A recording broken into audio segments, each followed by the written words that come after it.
காகம் ஒன்று ஆலமரத்தில் கூடு கட்டி வாழ்ந்து வந்தது. காகம் வெளியே இரை தேட சென்றது. தினம்தோறும் பாம்பு ஒன்று வந்து முட்டைகளை உடைத்தது. தினம்தோறும் உடைந்த முட்டைகளை பார்த்து காகம் மிகவும் வருந்தியது. காகம் தன் நண்பன் நரியிடம் அறிவுரை கேட்டது. நண்பனே, அந்த கொடிய பாம்பை அழிப்பதற்கு ஒரு வழி சொல் என கேட்டது காகம்.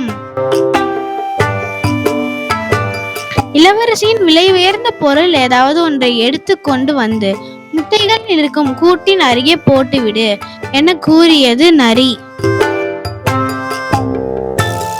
சரி, நீ சொன்னபடியே கொண்டு வந்து போடுகிறேன். அப்படி போட்டால் என்ன நடக்கும் என கேட்டது காகம். முதலில் நீ கொண்டு வந்து போடு, அப்புறம் என்ன நடக்கிறது என்று பார் என்றது நரி.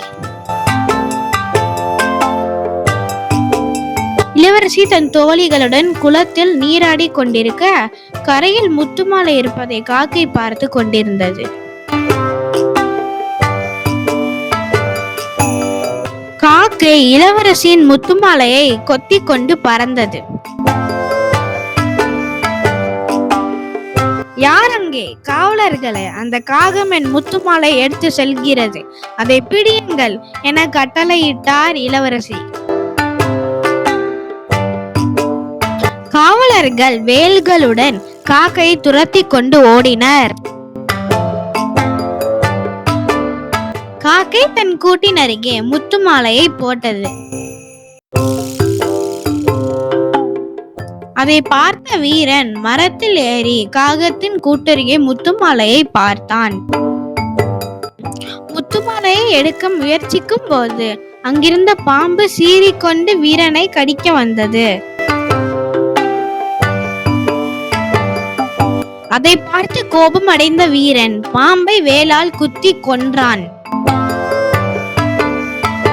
வீரன் முத்துமாலையை எடுத்துக்கொண்டு சென்றான். இளவரசியிடம் முத்துமாலையை வீரர்கள் கொடுத்தனர். மிக்க நன்றி வீரர்களே என கூறினார் இளவரசி. காகம் பாம்பின் தொல்லை இல்லாமல் மகிழ்ச்சியுடன் வாழ்ந்தது.